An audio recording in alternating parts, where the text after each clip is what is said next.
Thank you so much for coming. I'm really excited to see so many people here. To kick us off, I'd like to welcome Rowena Walsh from the Metropolitan Local Aboriginal Land Council to do the Welcome to Country.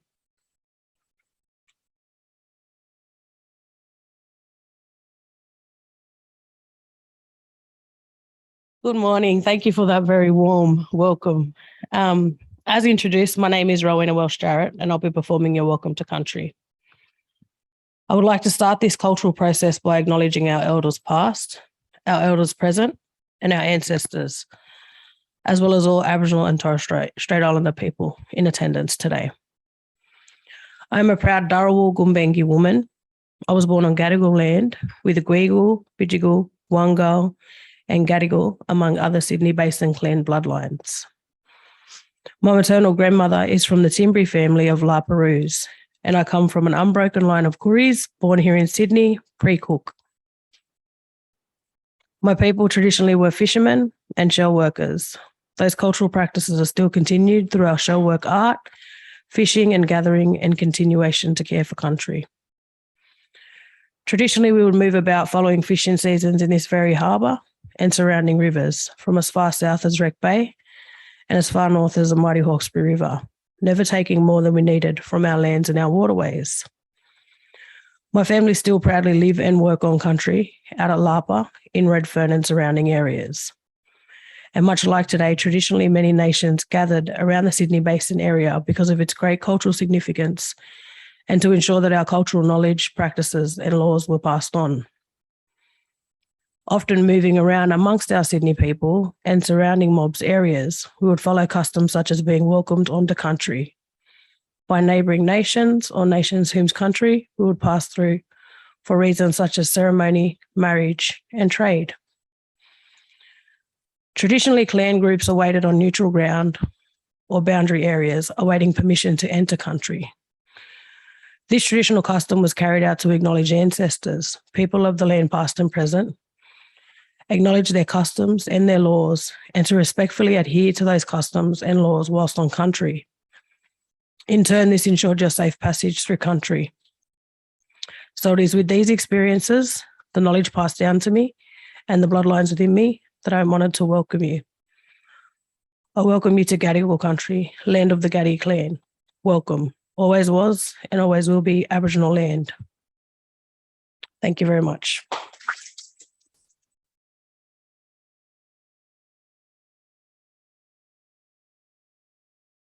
Thanks for that, Rowena. That was great. Oh, Rowena's a bit taller than me.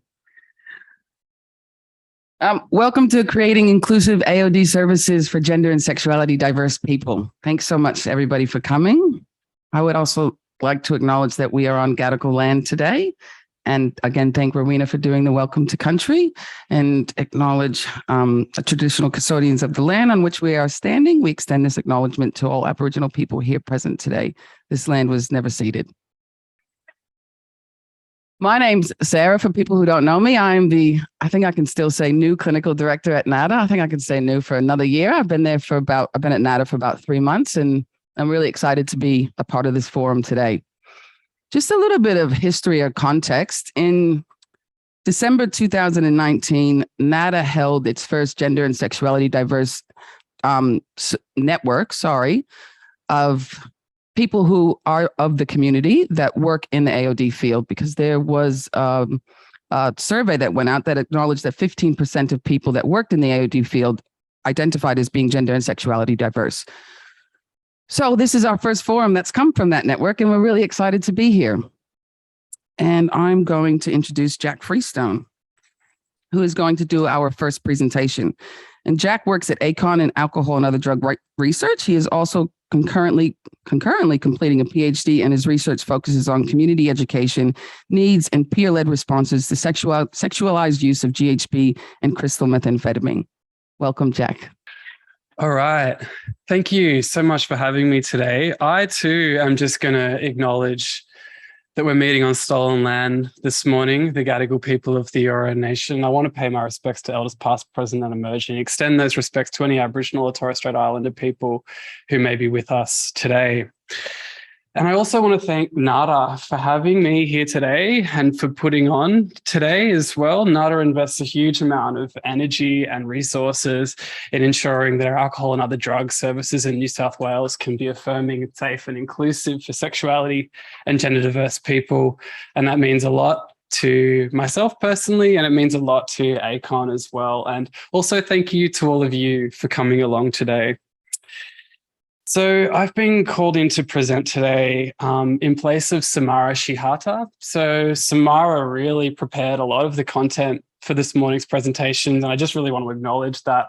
First up, unfortunately, Samara is unwell this morning and couldn't be with us today.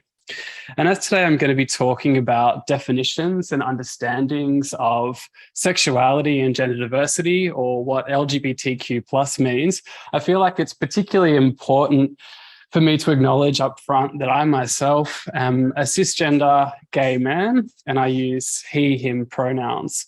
So when I say that, really what I'm saying is that a lot of the experiences that I'm going to be talking about today, and a lot of the identities that I'm going to be talking about today, are not my own. And I know that we have a lot of expertise around these experiences and identities in the room today already. And so I really invite your participation throughout today and also throughout my presentation. And I just want to acknowledge as well that the content in the presentation today was devised by people of diverse sexualities and genders. So I didn't write all this myself.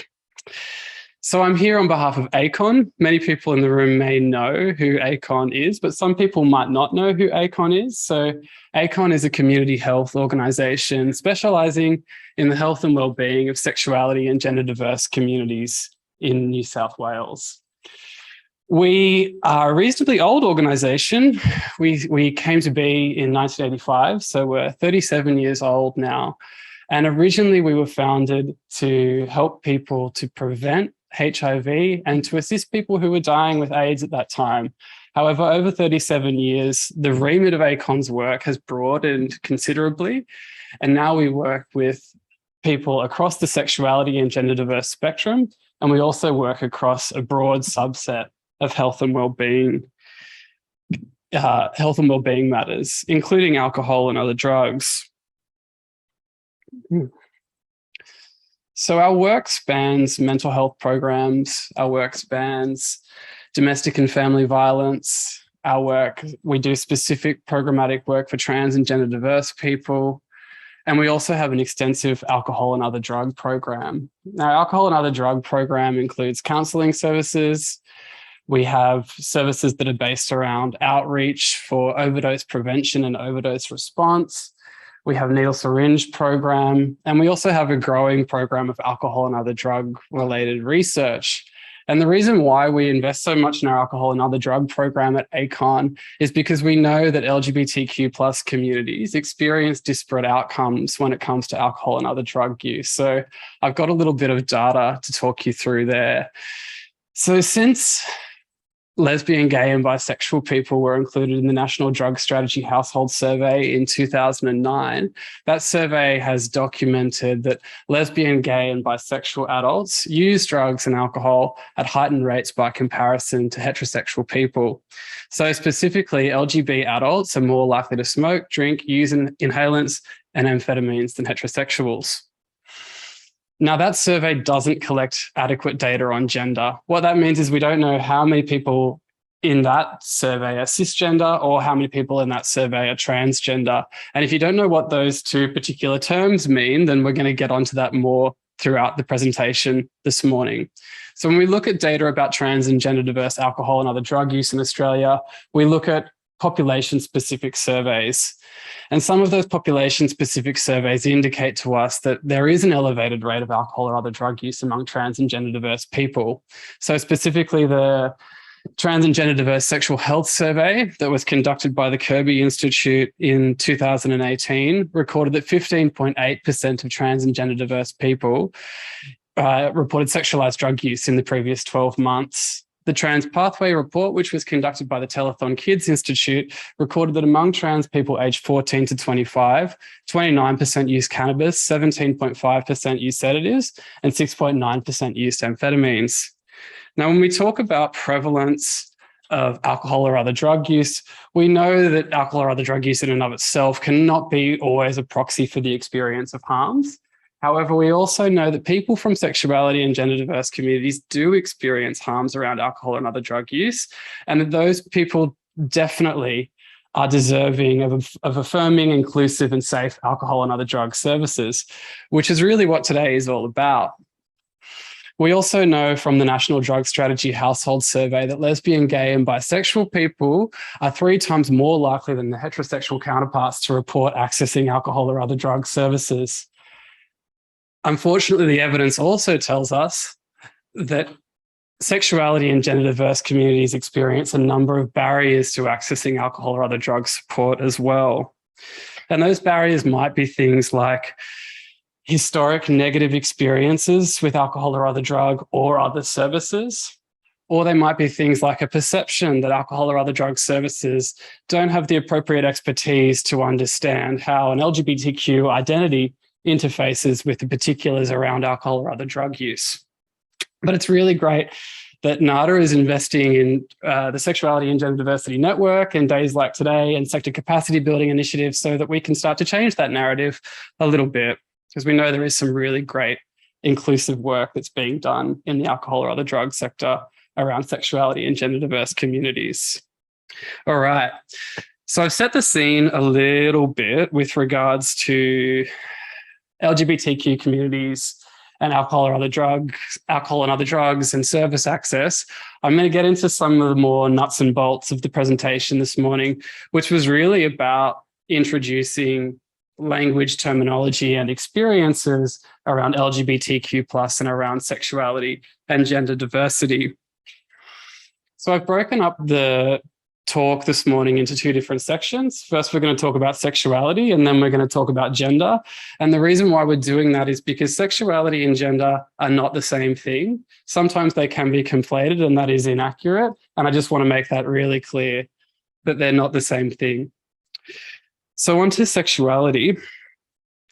Actually, before I get there, I'm just going to say as well that when we talk about sexuality and gender and we talk about language, the language that we use is not always universally agreed upon. Often we use umbrella terminology to talk about sexuality and gender, and those umbrella terms might not always do justice to the nuances of somebody's individual experience of their own sexuality or gender. And so one of the key take homes from the talk this morning is that when you're speaking with someone who's sexuality or gender diverse, follow their lead. Don't make assumptions. Use the terminology that they do. Umbrella terms can be useful when we're talking about a set of experiences and we're coding a set of experiences, but they don't always apply to individuals. So I just wanted to put that caveat in there. So talking about sexuality, sexuality is not about who you have sex with or about how often you have sex. Sexuality is about your sexual feelings, your thoughts, your attractions, and your behaviors. You may experience physical, sexual, or emotional attraction, and all of those things can be part of your sexuality. Sexuality is a really personal thing. And on the next slide, we're going to talk through some common identity labels associated with sexuality diverse communities. So some terminology. I'm going to talk you through what each of these different terms mean. And some of them you may be more familiar with than others. So the first one there is gay. And gay is predominantly used to describe a man who is attracted to other men. However, some women also use the term gay. I myself identify as a gay man. Lesbian is a woman who is attracted to other women. Bisexual is someone who is attracted to more than one gender. A pansexual is someone who's capable of attraction to all, regardless of gender. Now, there can sometimes be some confusion about the differences between bisexual and pansexual. And I have to admit, it took me a little moment to understand what those differences were as well. So I talked to some of my pansexual and bisexual friends, and I also did a little bit of research to kind of understand the nuances here. And I came across a quote from somebody called Sasha Perigio, who I thought explained the difference between bisexual and pansexual quite nicely. And I'm just going to read that out to you now. So Sasha says, The pansexual and bisexual communities are often closely intertwined. The definitions of pansexuality that I've heard in my communities is attraction regardless of gender. The reason I identify as bisexual and not pansexual is that while I'm attracted to all genders, genders does play a factor in my attraction. When I have a crush on a girl, it feels different than having a crush on a guy or having a crush on a non-binary person. One harmful myth I hear about pansexuality is that it's a subset of bisexuality. That's not true. While some people identify as both bisexual and pansexual, most pansexual people I know identify only as pansexual. Many pansexual people find the implication that their identity is a subset of bisexuality to be offensive because it erases their own unique experiences. So I think the key take home from that quote there, and what I kind of want to emphasize, is that when we think about the difference between bisexual and pansexual, is that for bisexual people, gender is an important component of attraction. For pansexual people, there's an experience of attraction completely regardless of gender. A similar term is polysexual, which is just someone who's attracted to more than one gender. Asexual is an umbrella term for people who experience little or no sexual attraction. Some people consider asexuality to be their sexual orientation, whereas other people consider asexuality to be a lack of a sexual orientation. There's some myths about asexuality that I wanted to spend a little moment talking about as well. So it's common for asexual people to have romantic partnerships, but to not experience sexual attraction. However, some asexual people are also aromantic and don't experience romantic partnerships either, or romantic attraction either, I should say. Asexuality also doesn't necessarily mean celibacy. People who practice celibacy abstain from sex, but not necessarily because they don't have a sexual attraction. And some asexual people do actually have sex, but they still might not experience sexual attraction. So when we're talking about asexuality, we're really talking about little or no experience of sexual attraction. And the final term I'm going to talk about there is this term queer, which is an umbrella term that someone who is sexuality or gender diverse might use to connote that they don't fit into mainstream identities. So some members of the LGBTQ plus community choose to identify as queer rather than picking another specific identity label because they feel the term queer enables kind of more fluidity than some of the other identity markers. However, some people in the LGBTQ plus community reject the term queer because it's historically been used as a slur against members of our community. Some people might not use the term queer simply because some of these other identity labels or another identity that I haven't spoken about fits with or resonates with their experience better. So really, we're just driving home that point again, that these things are individual and just follow the lead of the person that you're speaking with. The final thing I'm going to emphasize on this slide before we move on is in the fine print at the bottom. It's probably too fine. We can see there that all these sexualities are trans and cis inclusive. So that goes back to that point that I was making earlier about the fact that sexuality and gender are two distinct things. All right. So not making assumptions is definitely a theme of the talk this morning. And what I wanted to emphasize with this slide is that sexual identity does not always equal sexual behaviors. So we can't infer what someone's sexual behaviors are just on the basis of their sexual identity. So I might say that I'm a gay man, but that doesn't mean that I might not have sex with women or non-binary people. But the gay identity resonates the best with me. So it's a really simple point, is that identity doesn't equal behaviors, and don't make assumptions there. And then the final thing I'm going to talk about when we talk about sexuality is this concept of heteronormativity.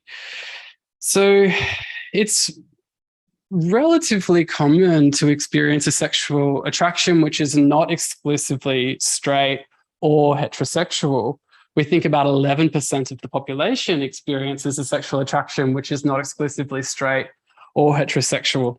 However, there is still a really pervasive ideology of heteronormativity in society. And when I use the term heteronormativity, what I'm referring to is a socially, culturally, and systematically reinforced idea that heterosexuality is the only normal and natural expression of sexuality. So this notion of heteronormativity can play into and be reinforced by this concept of sex negativity, which is this thing that positions sex as something which is inherently dangerous or pathological or deviant, and often only condones sex that's practiced in the context of a monogamous heterosexual union for the purposes of procreation. So that's what I wanted to cover on sexuality. We've covered a little, oh, I'm skipping ahead. We've covered a little bit about the fact that sexuality and gender don't equal each other. We've talked through some of the sexuality labels and remembering that they're all cis and trans inclusive. We can't make assumptions about someone's behavior on the basis of their sexuality, of their sexual identity, and that heteronormativity is bad.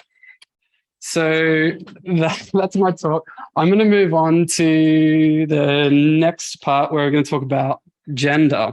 All right. So when we talk about gender, I want us to first have a think about what it is that we think of when we think about gender. We know that gender is an incredible mix of wondrous parts of the human experience, and we can certainly say that gender is a social construction. Gender is a social construction that plays into our cultures and our values, our ethics, our laws, our theories, and our practices. And gender, for the most part, is presumed at birth, usually based on observable genitals, and it's usually classified as either male or female. Now, most people agree with that presumption that's made for them at birth. However, some people don't, and those people are trans. As I said at the start of the presentation today, I myself am a cisgender man.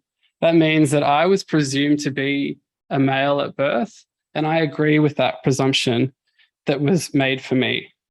And I know that I'm here as a cisgender man talking about a trans experience, and I really want to acknowledge that up front, and also acknowledge that the content of today's presentation was really devised by our trans health equity team at ACON, who have a lot of lived experience and expertise around being trans and gender diverse.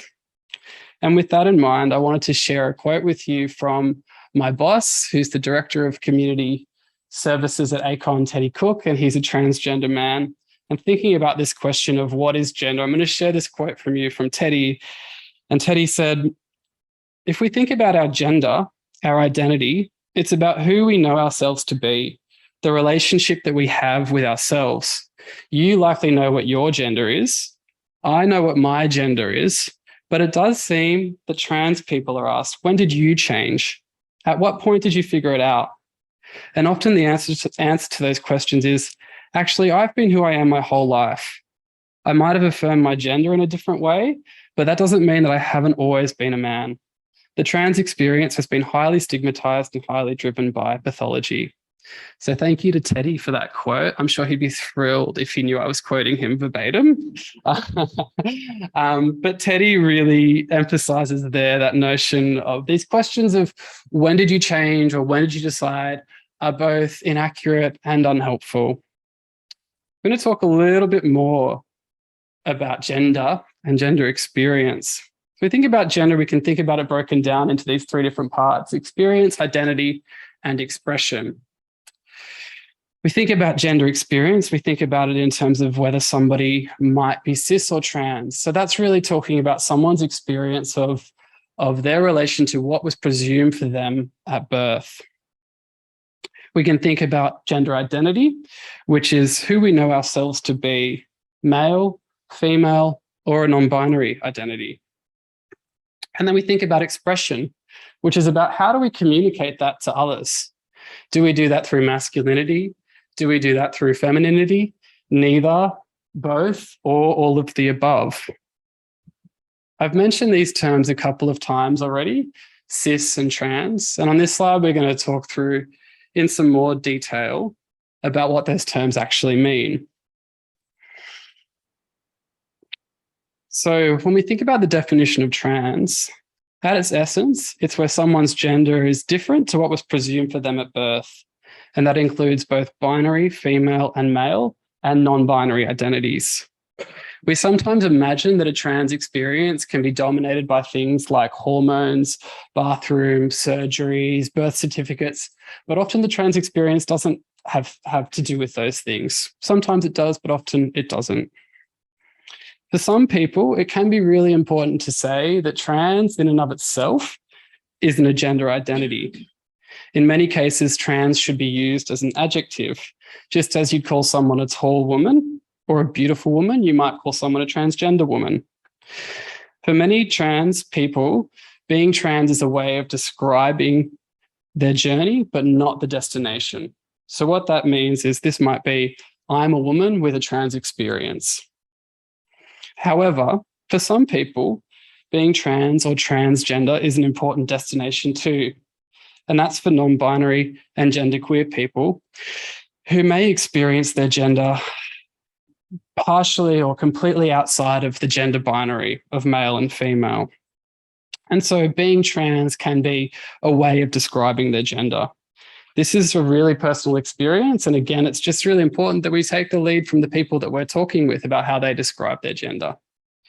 In terms of a definition of cisgender, it's someone who identifies the same as the gender that was presumed for them at birth. And then non-binary is an umbrella term for any number of gender identities that sit within, outside of, across, or between the spectrum of the male and female binary. Can I be a diva and get some water? I'm just like parched. Thank you. Sorry, can you hear it in my speech? Like,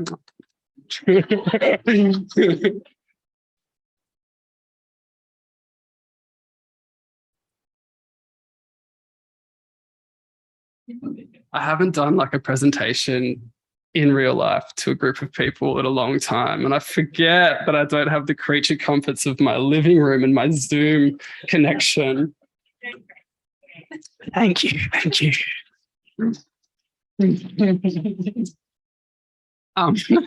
Midway clap, lovely. You don't get that on Zoom. All right, cool. So I really wanted to include this slide just to demonstrate that point about gender, about binary and non-binary gender identity. So we can see here that we have on one side binary gender identities, on the other side non-binary gender identities. So we have a binary gender identity of woman, which includes cis women and trans women. And we have a binary identity of man, which includes cis men and trans men. And then on the other side, we have non-binary identities, which is an umbrella term that might include people who identify as gender fluid or genderqueer or trans feminine or trans masculine. So we've talked a bit about the definitions of cis and trans. We've talked a bit about binary and non-binary gender identities. I wanted to talk as well about affirming gender. Now, sometimes you hear affirming gender referred to as gender transition. The team at Trans Hub have chosen to speak about this as with the terminology of affirming gender. Now, gender affirmation is another umbrella term which refers to a range of actions and possibilities involved in a trans person living, surviving, and thriving as their authentic gendered self.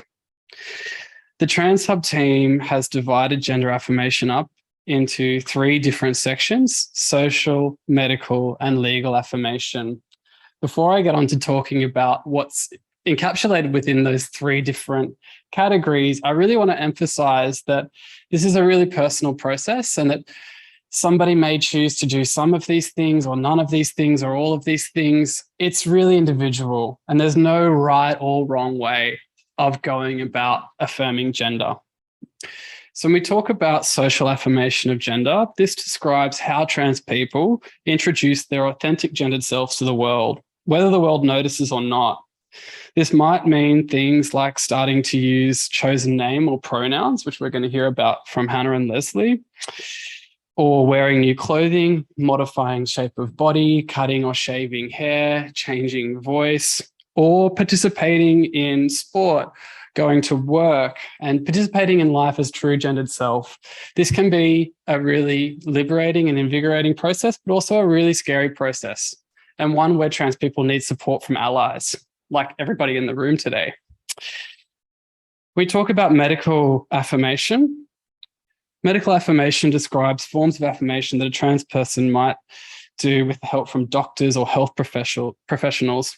And this includes taking some forms of hormones such as estrogen, testosterone, puberty blockers, or having affirmative surgery such as chest surgery or genital surgery.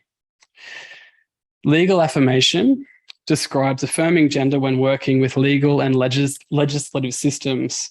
This includes updating name or gender markers at work, school, or in forms of ID, and being affirmed while working within systems. So again, when we talk about gender affirmation, I just want to emphasize that it's a really individual process. There's no one right or way wrong to go about this process. And when you're working with clients, if you're engaged with a client who's engaged in a process of affirming their gender and you're talking about that, I really encourage you to have a look at the Trans Hub website, because there's loads of really awesome information on the Trans Hub website. You can just spend days there. I sound like I'm tooting my own horn coming to you from ACON, saying just how good this website is. But I got to tell you, I had nothing to do with making this website, and I just think it's the bee's knees. So we can see at the top right-hand corner there, we have information about social affirmation, medical affirmation, and legal affirmation. And I've got a little cute QR code to Trans Hub that you can scan at the end of this presentation. So sister girls and brother boys, I think it's really critical for us to recognize, particularly in this place where we are right now on Gadigal country, that sister girls and brother boys and other First Nations trans mob have always been here. They have place, they have culture, and they have ceremony. Sister girls and brother boys and other trans mob come from and live on every country in every nation of this land, and they always have. Again, I'm going to talk about assumptions in language, and that's to say that sometimes sister girls and brother boys can be terminology which is universally applied to transgender First Nations mob, which is not always correct. We can't just assume that if we're working with a First Nations trans person that they will use this terminology. Again, check in with them about the terminology that they do use and follow their lead. Some people really connect with these terms, sister girls and brother boys, but other people don't. But really, the reason why I wanted to include this in the presentation today is just to emphasize that the trans experience is not new. It's not a Western phenomenon. We can trace trans people across every Indigenous population on the planet, and it's really important for us to remember that. Trans people are ancient, and trans people have always been here. Some quick stats, just to say that we think that trans people represent about 2 to 4% of the population, but probably more. The trans people, again, include women and men and non-binary people, and they can be any sexuality. I spoke a little bit at the start of the presentation about the reason why we're here today talking about AOD services and AOD outcomes as experienced by LGBTQ+ people. I wanted to zoom out from that AOD focus a little bit and draw your attention to some outcomes that can be experienced by trans and gender diverse people. Because unfortunately, trans and gender diverse people in Australia experience some really severe disparities when it comes to health and wellbeing outcomes. Now, this data is taken from Private Lives 3, and the reason why we have this data is because that particular research study collected gender data in an appropriate way. And I know NADA has loads of resources for you about how to collect gender in an appropriate way. It's not the focus of the presentation this morning, so I'll hold up on that. But if we look at some of these outcomes, unfortunately, they can be quite grim. So we see that 77.5% of participants who were trans in that survey reported being treated unfairly because of their gender. 2 in 3 reported feeling their gender identity was not respected at a mainstream medical clinic or hospital in the past 12 months. More than 1 in 4 had experienced sexual violence.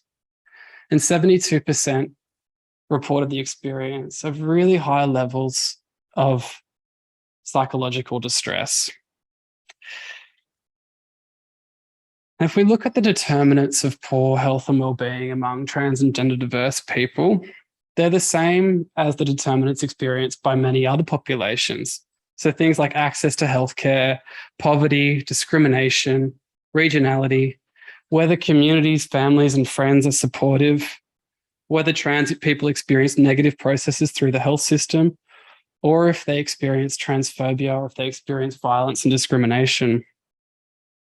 Trans people can also experience marginalization across social, economic, and legal grounds. All of these things lead to poorer health and well-being outcomes for trans people. However, trans people don't experience these outcomes because of their trans identity. The trans identity doesn't cause these outcomes. In fact, what causes all of these poor determinants of health, which lead to poorer outcomes, is this term which you may not have heard before, but which is quite pervasive, which is this term cisgenderism. So cisgenderism is in some ways similar to the term heteronormativity, which I discussed when we were talking about sexuality, but I would argue that cisgenderism is more pervasive than heteronormativity. So cisgenderism suggests that trans people aren't real. It's really harmful for us all. It delegitimizes people's understandings of their own bodies. It labels bodies as either male or female. It pathologizes the trans experience and positions trans people as being sick or disordered in some way. It's an ideology that only recognizes the validity of binary male or female genders. So what that suggests is that non-binary people certainly aren't real. It suggests that who we are is just based on what's in our pants, when really who we are has nothing to do with our genitals. And it suggests that the name, the gender that's recorded on someone's birth certificate should be it, that's it. So I bring all that up again just to emphasize that trans and gender diverse people's experience of disparate outcomes when it comes to health and well-being isn't to do with the fact that they're trans or gender diverse. It's because of this pervasive and really destructive ideology of cisgenderism. And I think it's really important that we just reflect on that and reflect on how that might influence us in our practice in our lives. So we talked about some disparate outcomes, but what are the protective factors? So what protects health and well-being for trans and gender diverse people? And the research indicates that this is fairly straightforward. Protective factors are access to gender affirmation, community connection with other trans people, and the ability to live free and equal. All right, so that's the end of my gender section. I hope that you got something out of that. I'm going to try and do a quick recap for you, and I don't have notes on this, so bear with me. But really, what I wanted to cover there is that a trans experience at its essence is an experience of a gender which is different to what was presumed at birth, that trans identities can be both binary and non-binary, that gender affirmation is an personal process, that there's no right or wrong way to do gender affirmation, and that we can think about gender affirmation in terms of social, legal, and medical gender affirmation. That First Nations trans mob have always been here, and that some First Nations trans mob use the term sister girls and brother boys, and other First Nations trans mob don't use the term sister girls or brother boys. That really, unfortunately, trans people experience some really disparate outcomes when it comes to health and well-being, and that their experience of disparate outcomes is really about cisgenderism. It's not because they're trans, but because of the way that trans people are treated in this country. Thank you so much. I've got a QR code here to the Trans Hub website. I really encourage you to, and I think Hannah and Leslie might talk about Trans Hub as well, and it probably will come up. I really encourage you to check it out. Spend days there if you like. It's a really good resource. And it'll answer a lot of the questions that you might have, or any questions that might have come up from my talk today as well. And the other thing I'm going to plug is just our website, Pivot Point, which is another ACON website, which talks specifically to alcohol and other drug use within LGBTQ communities. There's lots of personal stories on Pivot Point. There's service referrals. There's lots of information about GHB, and that's just because it's a real personal passion project of mine.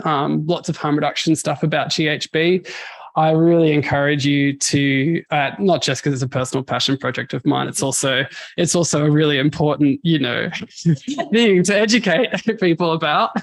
And there's lots of really great resources around sexualized drug use in particular. So please check it out. And thank you again so much for having me this morning for my first IRL presentation in a long time.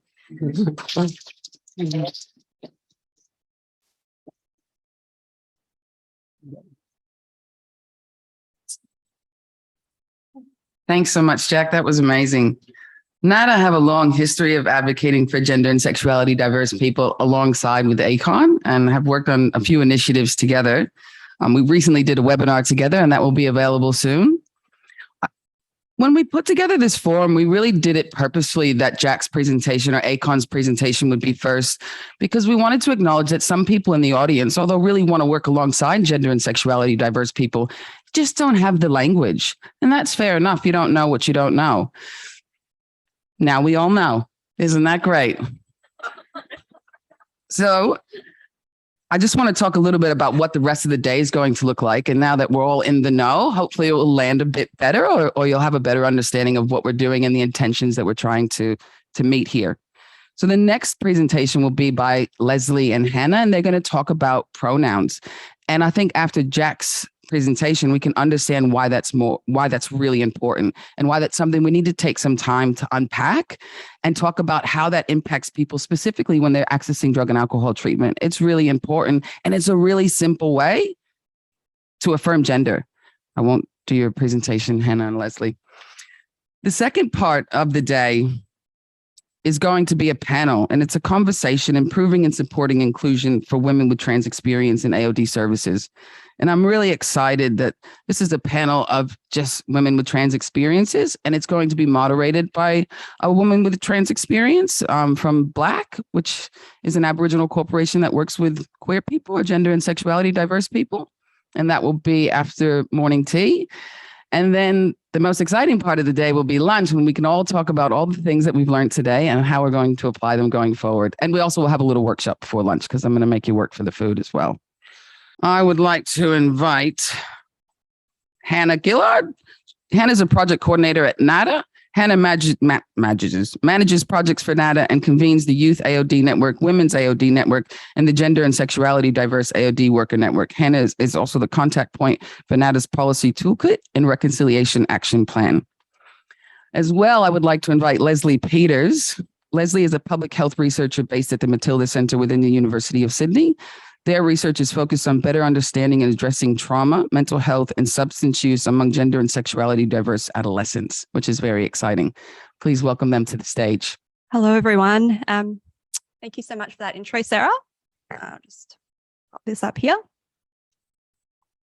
Okay, so welcome, everyone. So this is going to be the pronouns workshop for the day.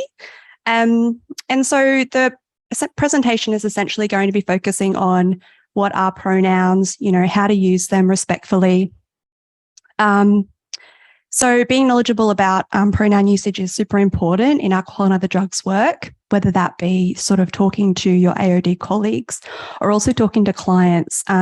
It's important generally, but also specifically for working with gender diverse people, whether that be co-workers or clients.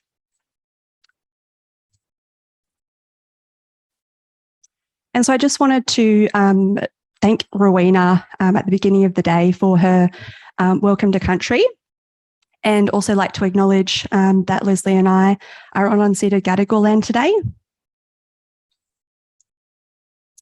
So just to say a little bit more about Leslie and myself. As we said, my name's Hannah. My pronouns are they, them, or she, her. And also, in my own time, I about to complete my PhD on how to make workplaces more LGBTQ+ inclusive spaces. I'm also a non-binary transgender person. And so Jack sort of gestured a little bit towards what non-binary means today and also trans, but non-binary just means that I don't identify exclusively as either male or female. And I also identify as transgender. So transgender just means someone, as Jack mentioned, someone who doesn't identify with the gender that they're assigned at birth. So I'm just going to hand it over to Leslie to introduce themselves. Thanks, Hannah. I'm Leslie, and my pronouns are they, them, or he, him. And I'm a trans non-binary researcher based at the Matilda Centre. And my research focuses on better understanding the relationship between trauma, mental health, and substance use among LGBTQ adolescents, with the view to adapting and evaluating to existing online school-based interventions to meet their inclusive and trauma-informed prevention needs. Thank you, Leslie. So pronouns, what are they? Pronouns are essentially the words that we use for someone instead of their name. So they might be outside the room. And pronouns include things like, she, her, or he, him, they, them. The other thing to note about pronouns is there's these things called neopronouns, which are essentially newer types of pronouns that can be used instead of or in addition to common pronouns like she, her, they, them, or he, him. So I put an example of one of them up on the slide there today, which is a neopronoun, Z00s. So there's some more examples of neopronouns, which I'll move to in this slide. So I guess the point of me showing you this slide, I personally, sometimes I feel a bit overwhelmed by the number of neopronouns that you can find. But the purpose of showing this slide to the audience today is to recognise that they, them isn't the only gender neutral pronoun, and you may well have clients or co-workers who do use neopronouns. So an example here of a neopronoun, I've highlighted the neopronouns below in yellow. So one of them might be the pronoun Z. You might say Z is proud. I called them on the phone. Z prescription is ready. That appointment is Z's, or Z cared for themselves. So what I would really encourage you to do is, obviously you can't, it can be really tricky to remember all of these, but what I really encourage you to do is go onto the -18 website, and they have a pronoun tool. What's really fantastic about that tool is that it will show you a lot of the neopronouns, and it'll also say how to pronounce them and the different variations. And the other thing that I will note about sort of mentioning these neopronouns today is that when you go onto the -18 pronoun app, you might realize there's different combinations of pronouns to those listed here. So for example, at the bottom, you've got Z, but and the object listed here is Zim. But if you go onto the -18 pronoun app, it'll list here as the object. So there can be different variations. Just be mindful of that. And if you're not sure about what someone's combination of pronouns are for a neopronoun and it hasn't listed it, they haven't listed it, or that person hasn't listed it, you can feel free to ask them.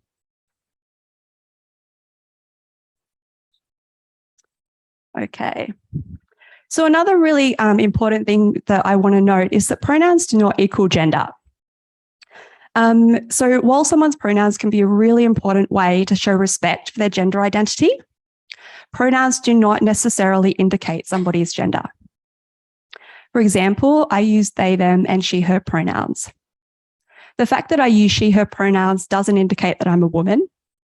And generally, the only reason that I add that as one option in my pronouns is because it makes it easier for me to navigate a heavily gender binary world where people are often only familiar with she, her, and he, him pronouns. The other thing I just wanted to mention in relation to what are pronouns is the notion of rolling pronouns. So rolling pronouns are where someone might use a multiple set of pronouns. So for instance, Mike might use he, him, and also they, them pronouns. So if someone uses multiple sets of pronouns, it's important to not simply just ignore the fact that they do have multiple sets of pronouns. And so a kind of common phenomenon that I've heard amongst gender diverse people who might use rolling pronouns, so for instance, they might use like they, them, and she, her, is that often what people in public will do is completely ignore the gender neutral pronouns, so they, them, and they'll just use the gender binary pronoun, so she, her, for that person. This can have the negative effect of communicating to that person that you're not recognizing the entirety of their identity. So I just want to mention some kind of common ways that you might respectfully refer to someone who has rolling pronouns. So the first option is you can just ask them if they have a preference for a particular pronoun. I would say here context is important. So if I was in the middle of a Zoom meeting with a lot of people, I wouldn't sort of say across the Zoom meeting, hey, X, I'm just wondering if you have a preference for a particular pronoun. I might, though, ask that person in a private conversation or in a private email, and then use the one if they say they have a preference. The other option, if you're not sure if they prefer a particular pronoun, is you can just mix it up in a sentence. So an example of that might be a coworker of mine, Sasha, might use he, him, and they, them pronouns. So, like a client, sorry. When I'm speaking about Sasha with a coworker, I might say, Sasha's got an appointment with us on Thursday. He has experience with alcohol dependency and smokes weed occasionally. They are currently seeking support for reducing his alcohol consumption. And so as you can see there, I basically mixed up the pronouns within that sentence. I'll also say about that, it can understandably be a little bit awkward to use multiple sets of pronouns within the single sentence. But I would also probably say that it would be more awkward if you're just singularly using one of Sasha's pronouns and you have no idea if that's actually what Sasha wants. I'd also say that part of the reason it can be awkward is we still have ways to go in terms of normalizing rolling pronouns within everyday use. So just a quick non-binary myth-busting slide. So when Leslie and I were chatting, we mentioned one kind of common misconception can be that a pronouns, singular pronouns such as they, them, often people will say that's grammatically incorrect. So that statement is not true. So, and I've linked this at the end of the slides, but if you go onto the Oxford English Dictionary website, there is a specific blog post that links the use of they, them singular pronouns back to 1375. So another thing they note on there is basically that, orally, this was probably being used long before that kind of written use of that pronoun. So it spans back even further. So I'm just going to pass it over to Leslie. So why is using someone's correct pronouns important in an AOD setting? Well, first of all, it's better for mental health outcomes.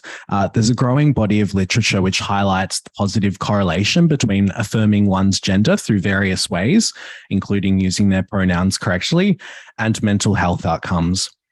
It's also better for service access and retention. There's also growing evidence that respecting people's gender, including such as using their pronouns correctly, is linked with the greater likelihood of health service access and retention. If a trans, non-binary, or gender diverse client or colleague of yours has proactively gone about telling you their pronouns, they've effectively invited you in.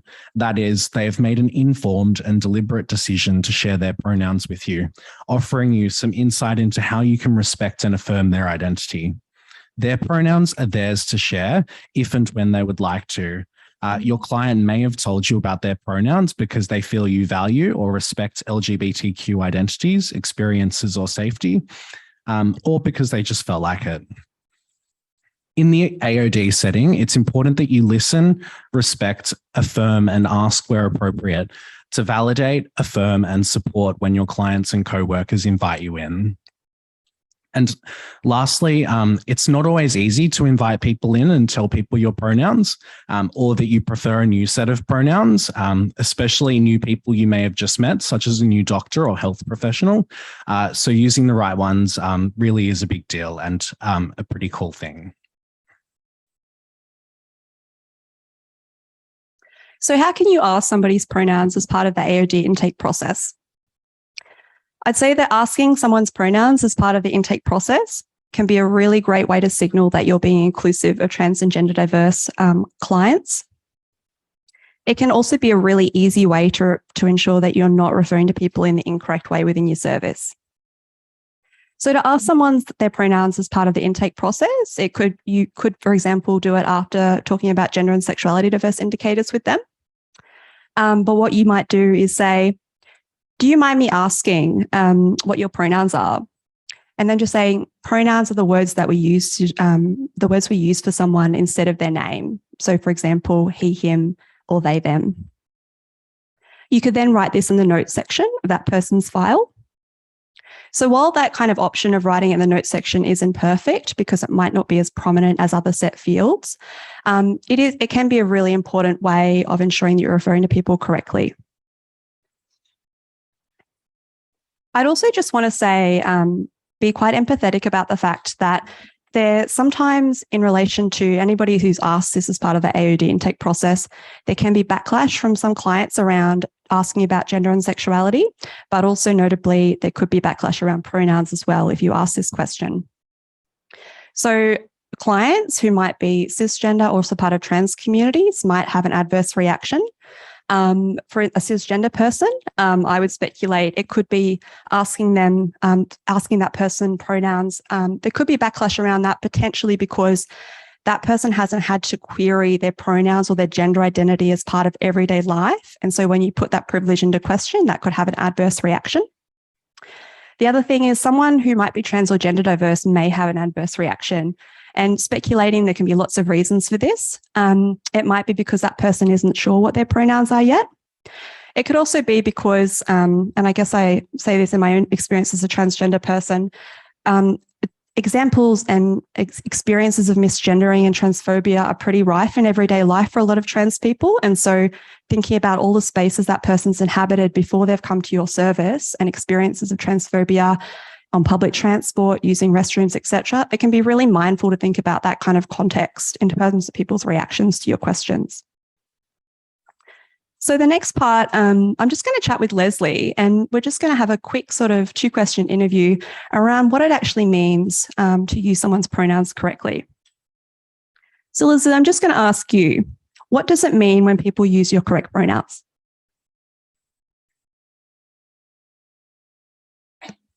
Thanks, Hannah. Despite how I use rolling pronouns, I do prefer they, them pronouns.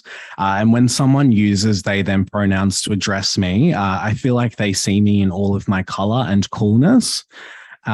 When people use my correct pronouns, they're acknowledging, respecting, and nourishing this really fun, big, and important aspect of my personality, my gender adventure.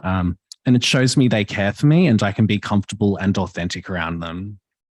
And throwing that back to you, Hannah, what does it mean to you when people use your correct pronouns? Yeah, so for me, somebody using my correct pronouns would basically be either mixing up the they and the she pronouns, or also asking me if I have a preference for a particular pronoun. So what it means when people do that is that they're recognizing the entirety of who I am. But I would say also, because my identity is so heavily formed and validated through the trans and gender diverse communities I'm a part of, somebody using and mixing it up also shows that they recognize that I'm part of those communities, or they're open to me being part of those communities. And so that feels very validating as well. So the next question, Leslie, is what are the impacts of people not using pronouns properly to refer to you? Yeah, that's a good question. I feel it's a deliberate and intentionally gross dismissal of my identity, who I am. It makes me feel like they're above gender, which is pretty hurtful, but also recklessly naive or intentionally naive. And it shows me that they don't understand gender diversity and that they don't want to understand it, which is unfortunate. And throwing that question back to you, Hannah, what are the impacts of people not using pronouns properly to refer to you? Yeah, so I guess someone not using pronouns properly to refer to me might be just singularly using she, her pronouns to refer to me and not mixing it up or asking me if I have a preference. So that causes me anxiety and stress. It also makes me feel often uncomfortable around that person. But also I would say, yeah, and just not recognizing the reality of who I am or the communities that I'm a part of. Thank you for sharing, Hannah.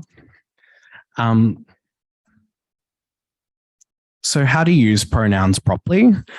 If you don't know what people's pronouns are and you don't have capacity to ask them in a respectful way, use their name instead of pronouns until you know how they like to be referred to.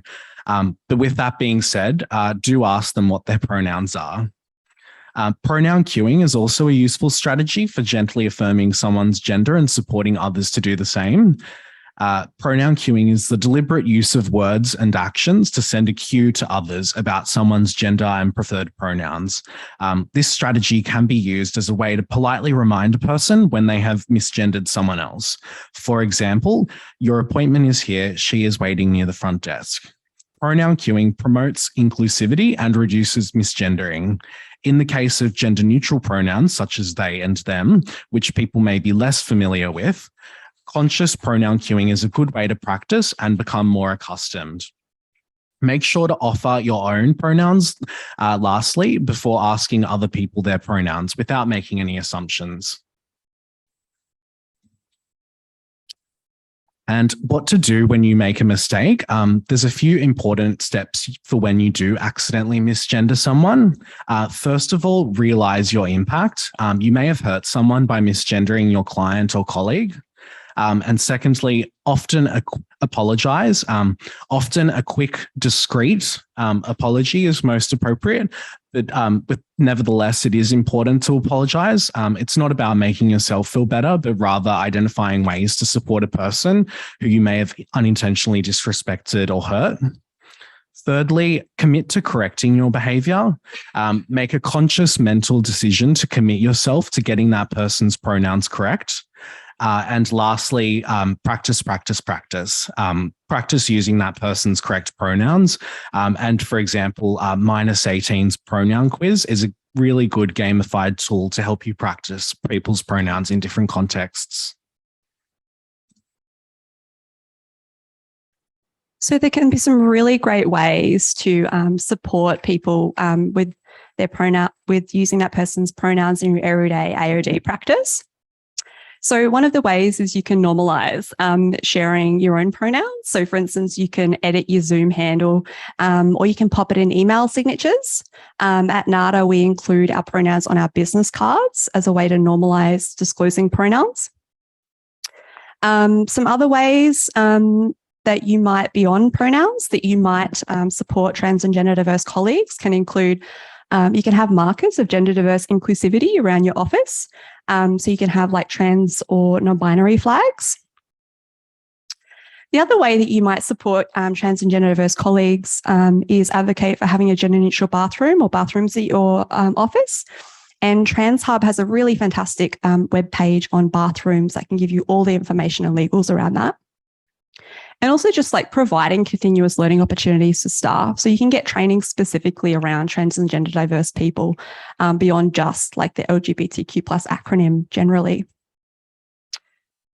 And before we move on to the final part of the workshop, I just want to sort of mention we're going to be sending out these slides after the day, and that just Leslie's put together some clinical practice guidelines that relates to our presentation that you might want to check out. We've also done hyperlinks to the -18 pronoun game for you to check out. The My Pronouns website, that's mypronouns.org, is a really great website you can link in your email signature if you want. That's a very comprehensive resource on pronouns. And also Pronouns 101 on ACON Pride training is fantastic. The final reference there is a really fantastic book by Nouveau Zizin called The Pronoun Lowdown from last year, which Leslie and I both love. So you should buy that for your service. So those are the references. As the final exercise, Leslie and I were both hoping if you could do the exercise as an audience and just practice asking your neighbours pronouns. So what that might look like is taking some of the strategies that we've just taught you about today turning to your neighbor and using some of them if you're comfortable. So it might involve you pronoun cueing. So you might say, hi, I'm X and my pronouns are this. Hopefully it might cue that person to then disclose that person's pronouns. And if they're not comfortable, then they won't disclose their pronouns, which is okay. Another thing is they might tell you that they have rolling pronouns, and that might be an opportunity for you to say something like, I'm just wondering if you have a particular pronoun that you prefer. So that's how we're going to end the workshop today. So yeah, if you want to turn to your neighbour if you're comfortable and just practice using them, that would be awesome.